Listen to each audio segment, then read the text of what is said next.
Que el Señor les bendiga. Damos la bienvenida en esta hora a este tiempo de reflexionar en las Sagradas Escrituras, la palabra del Señor, el consejo que el Señor tiene para nosotros en este día, para estos días.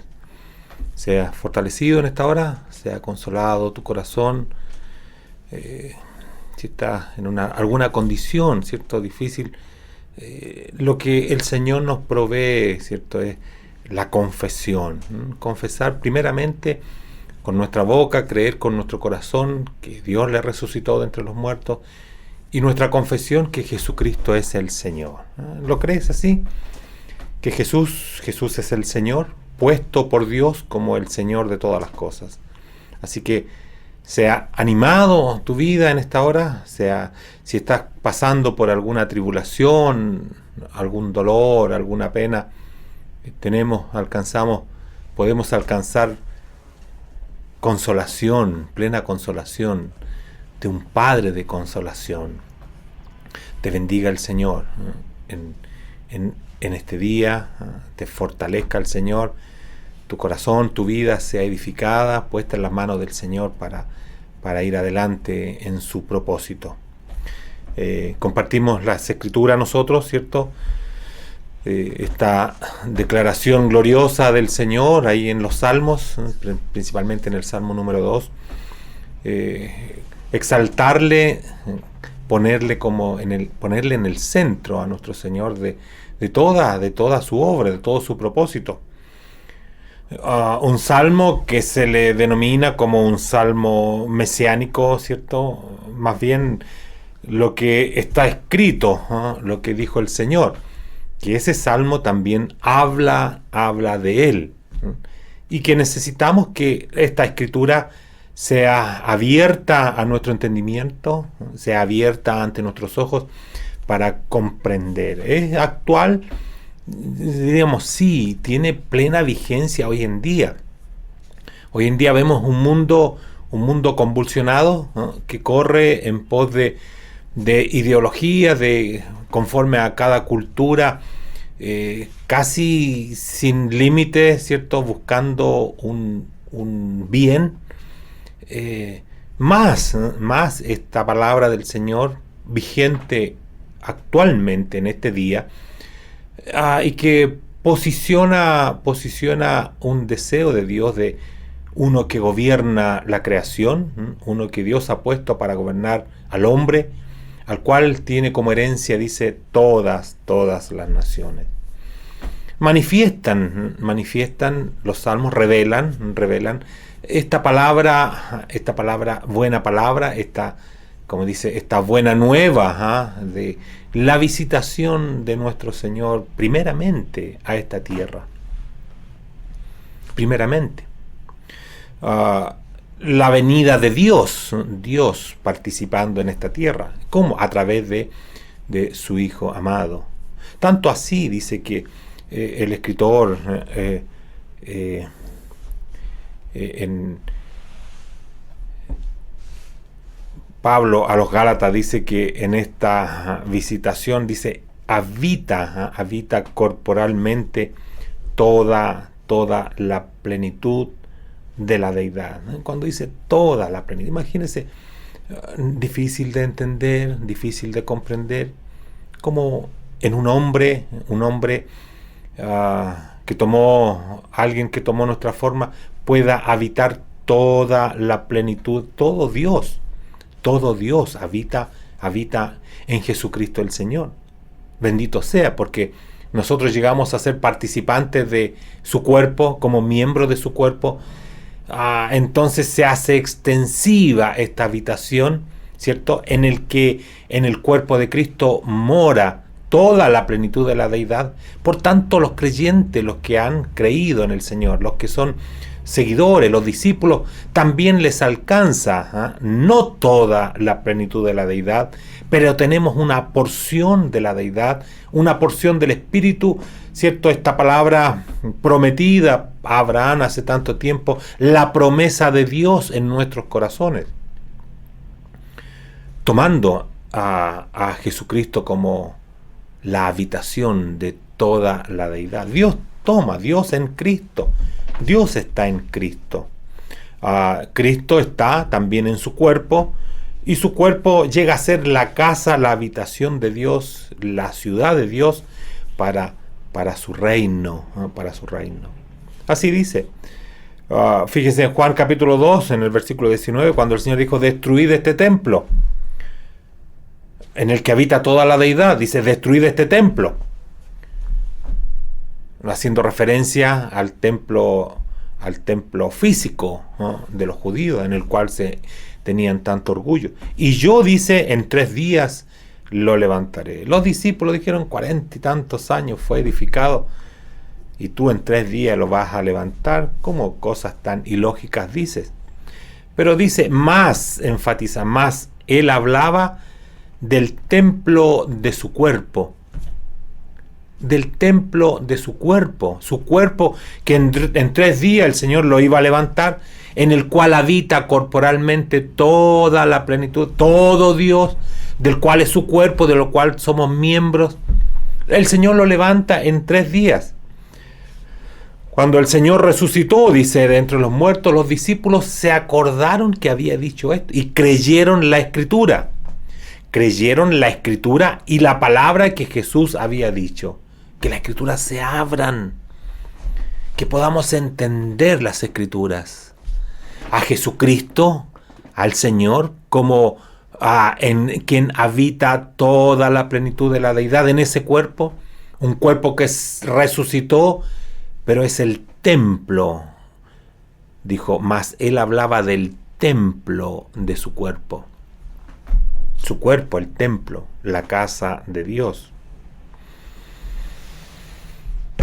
Para llegar a ser el reino, ¿cierto?, el soberano de toda la tierra, desde la casa de Dios y en el reino de Dios. Estas palabras están en Daniel cuando estaba mirando, dice: cuando una piedra fue cortada no con mano, e hirió a la imagen en sus pies de hierro y barro cocido, y los desmenuzó.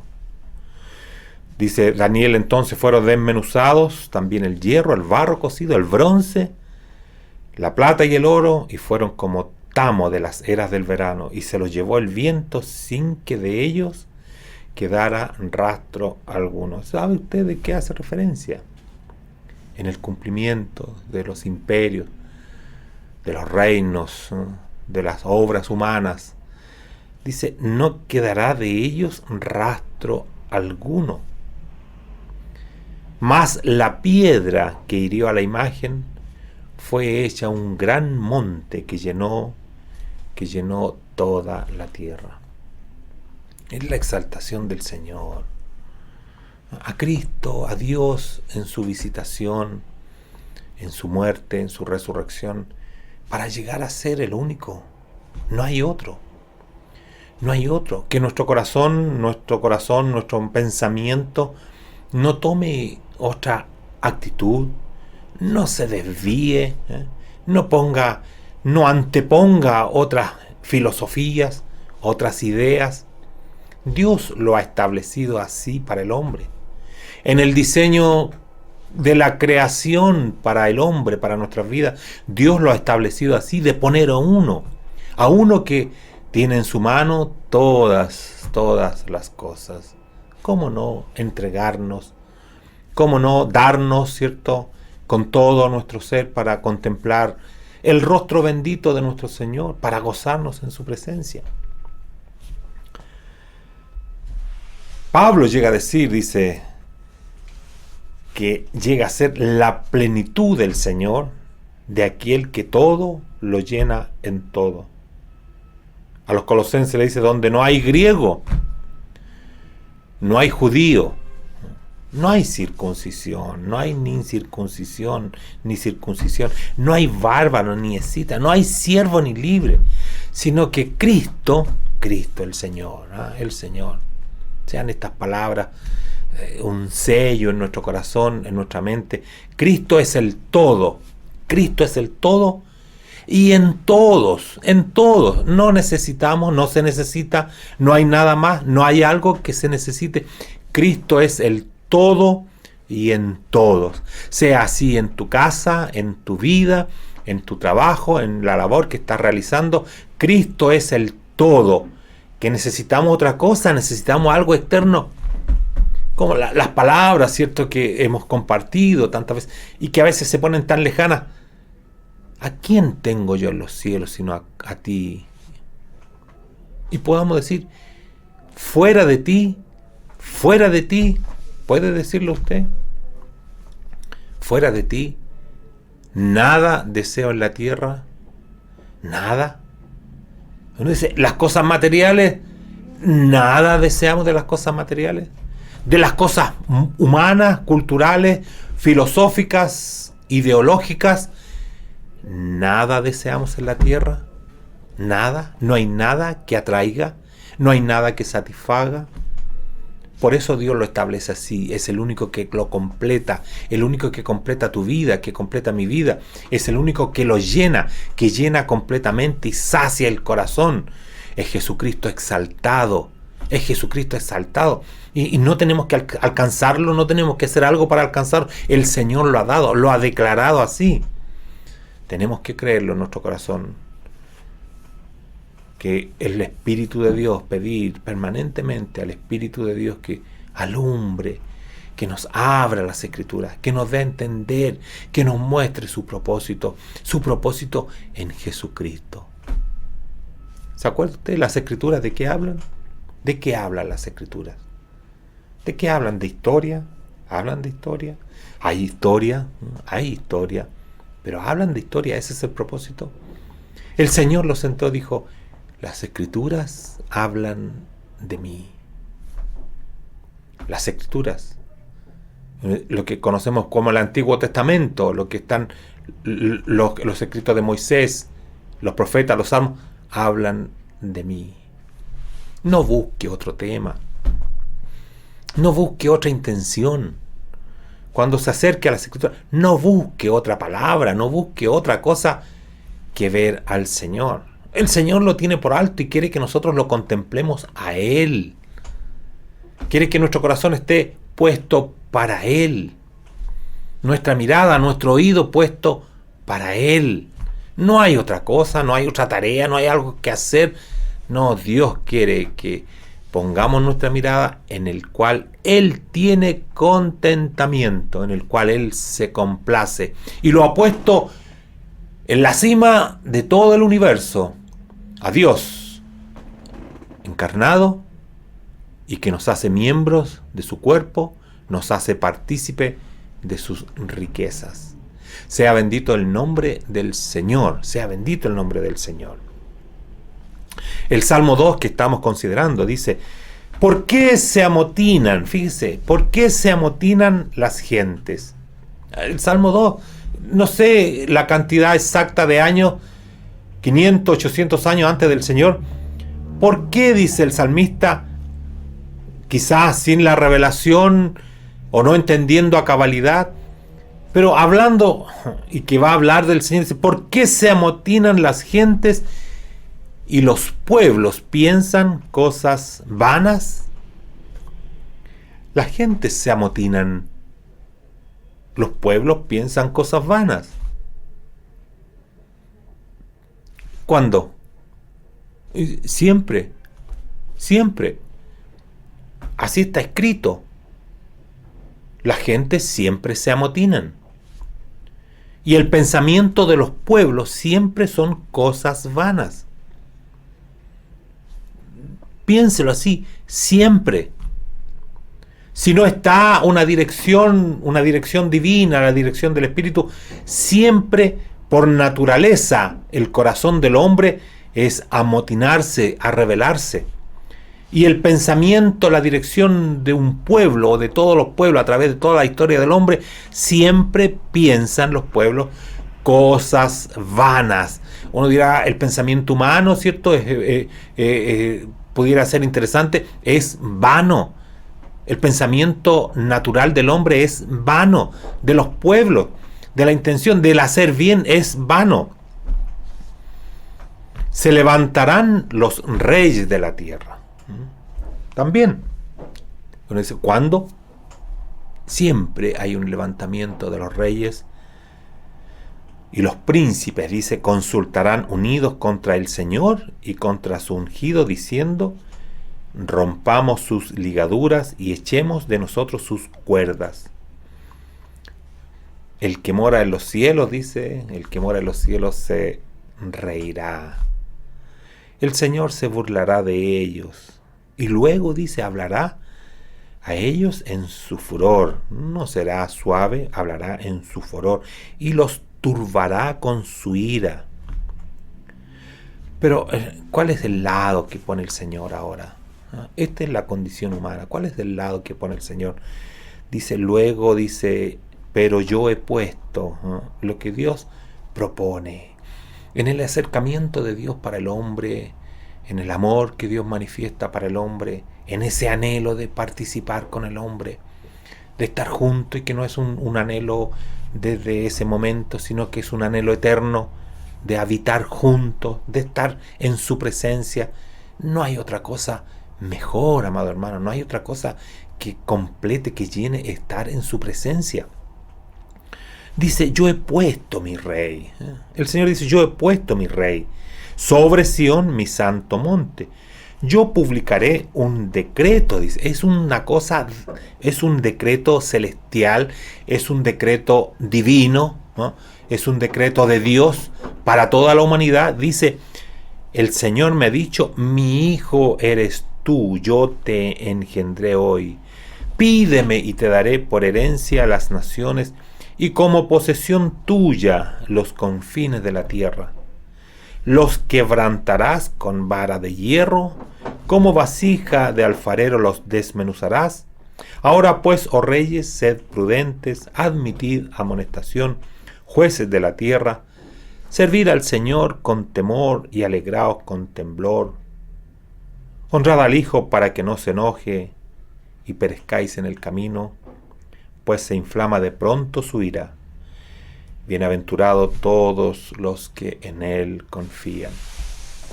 Si uno dice en un lapso de tiempo, ¿cuánto tiempo? Uno podría ver en una cronología, ¿cierto? Marcando los tiempos y las edades. ¿Cuánto tiempo abarca este salmo? Este salmo que tiene solamente 12 versículos, uno dice, abarca desde el tiempo de la separación del hombre hasta estar en su presencia en la eternidad. No es por causa de un evento humano solamente, cierto, corto, sino que abarca, se extiende, mostrando, manifestando, revelando su voluntad, revelando la condición humana primeramente, y luego revelando su voluntad para que completa la vida del hombre, que tiene parte en ese diseño que el Señor tiene para cada uno de nosotros, de completar nuestra vida, no como un Dios severo, injusto, dominador, sino como un Dios de amor que se manifiesta, que manifiesta el amor de Cristo, manifiesta su entrega en estos escritos, principalmente en este escrito. Por eso decimos que es una declaración gloriosa. He puesto, dice, he puesto mi rey.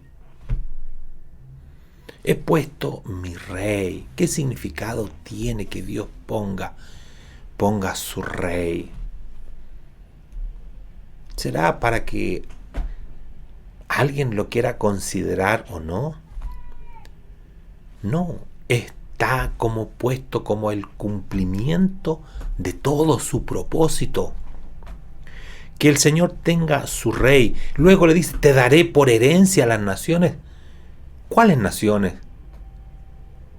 ¿Algo espiritual? ¿Solamente una verdad espiritual? ¿O tiene que ver con todos los reinos, con todas las naciones de este mundo? Por eso es un cumplimiento glorioso a través de toda la historia del hombre. Te daré por herencia al rey, al Señor, todas, y como posesión tuya, todos los confines de la tierra. Un reinado glorioso, un dominio glorioso, de quien Dios ha declarado. Un rey que necesita un reino, pero no es un reino corto, no es un reino limitado, ilimitado, dice el profeta Isaías. Sobre su hombro su reino ilimitado, un gran reino constituido por todas las naciones y todos, y que llega hasta los confines de la tierra.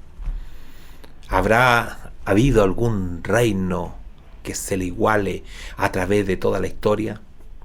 Con los imperios más grandes que han existido, con los imperios más extensos que han existido a través de toda la historia. No, lo que leíamos del profeta Daniel, se levantará uno que los acabará, no habrá más memoria de ninguno de ellos, conformados en la imagen que vio este rey y que fue interpretado por Daniel. ¿Poseerá el Señor todas las cosas, todos los continentes, los confines de la tierra? ¿Dónde no estará su reino? ¿Por qué se amotinan las gentes? Decíamos, esta palabra, cierto, fue tomada por el apóstol Pablo, fue tomada por los discípulos en el libro de los Hechos, en el capítulo 4, cuando estuvieron Pedro, cierto, y otros estuvieron ahí y les amenazaron para que no continuaran predicando. Cuando fueron puestos en libertad, y se vinieron a lo suyo y contaron todo lo que los principales sacerdotes y ancianos le habían dicho. Ellos oraron al Señor. Ellos se entregaron al Rey. No a cualquiera. En el reconocimiento dijeron: soberano Señor, tú eres el Dios que hiciste el cielo y la tierra, el mar y todo lo que en ellos hay. Y hacen referencia al escrito del Salmo 2, cuando dice que por boca de David tu siervo dijiste: ¿por qué se amotinan las gentes y los pueblos piensan cosas vanas? Se reunieron los reyes de la tierra y los príncipes se juntaron en uno contra el Señor y contra su ungido. Dice el texto en Hechos: porque verdaderamente esta palabra se cumplió cuando se unieron en esta ciudad contra tu santo Hijo Jesús. Da cumplimiento, las palabras de David se cumplen, toma el escritor como cumplimiento cuando Herodes y Poncio Pilato, con los gentiles y el pueblo de Israel, el pensamiento del pueblo con los gentiles, se unen en contra de su ungido. El ungido hace referencia a tu santo Hijo Jesús. Jesús es el ungido. Jesucristo es el ungido. Es el Mesías. Es el enviado por Dios. Es el Cristo de Dios. El que Dios declaró como el Rey sobre su santo monte. Si los pueblos, amado hermano, los pueblos no piensan, siempre van a pensar distinto, siempre van a estar en contra, siempre va a ser antagónico a lo que el Señor tenga en su propósito. No existe similitud, no existe como acercamiento entre la dirección de los pueblos. Se opone al deseo, al diseño, se opone al propósito de Dios. Siempre va a estar opuesto abiertamente. Siempre van a amotinarse, decíamos, siempre van a pensar cosas vanas. Y eso ocurre también hoy en día. Hoy en día el pensamiento de los pueblos es vano, es antagónico. Sea cual sea quien esté como rey sobre esta tierra, sea cual sea el que esté en la autoridad sobre la tierra, es una declaración, es una verdad que se tiene que destapar, que en nuestro corazón, en nuestra mente ver que verdaderamente hoy en día y mañana y pasado y cuando vengan los años y vengan todos los que gobiernen, siempre se van a estar unidos contra el Señor, contra su obra, contra su palabra. Todos los reyes de la tierra siempre van a estar contra el Señor Jesús hasta el día de hoy. contra el Mesías, contra el Cristo, contra el ungido, el que Dios ha preparado, ungido. Daniel dice que a este ungido, por eso es una palabra gloriosa acerca del Evangelio, se le quitará la vida al ungido, dando a entender que el ungido iba a morir, que iba a ser crucificado. Por eso es un salmo glorioso que muestra su propósito, su obra. Recuerden cuando Andrés, el hermano de Simón, ¿cierto?, en el Evangelio según San Juan, le dijo a Pedro: hemos hallado al Cristo, hemos hallado al ungido. Dios envió, dice Dios, como Dios ungió en el libro de Hebreo con el Santo Espíritu, con el Espíritu Santo y con poder. ¿A quién ungió? ¿Cuál era el ungido? A Jesús de Nazaret. Como éste anduvo haciendo bienes y sanando a todos los oprimidos por el diablo. ¿Por qué? Porque Dios estaba con él. Dios está con él. Después de 33 años, a este ungido, a Cristo, se le quitó la vida. Pero con el propósito de Dios, dice, para ser engendrado como hijo primogénito de Dios. Fíjese que en el Salmo 2 también habla de esto, en el versículo 7, cuando dice: yo publicaré un decreto, el decreto del Señor. Me ha dicho: mi hijo eres tú, yo te engendré hoy. Mi hijo eres tú, yo te engendré hoy. Hoy. ¿Cuándo es el cumplimiento del hoy? Es el día de la resurrección del Señor. No existe ningún otro personaje en todas las Escrituras en que el Padre haya dicho: mi hijo eres tú, yo te engendré hoy. Son palabras que se aplican solamente a nuestro Señor Jesucristo, el día de la resurrección.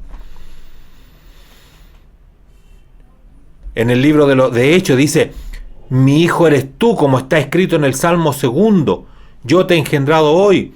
Dios le levantó de los muertos y se le apareció muchos días a los que habían subido juntamente con él de Galilea a Jerusalén, los cuales ahora son sus testigos ante el pueblo.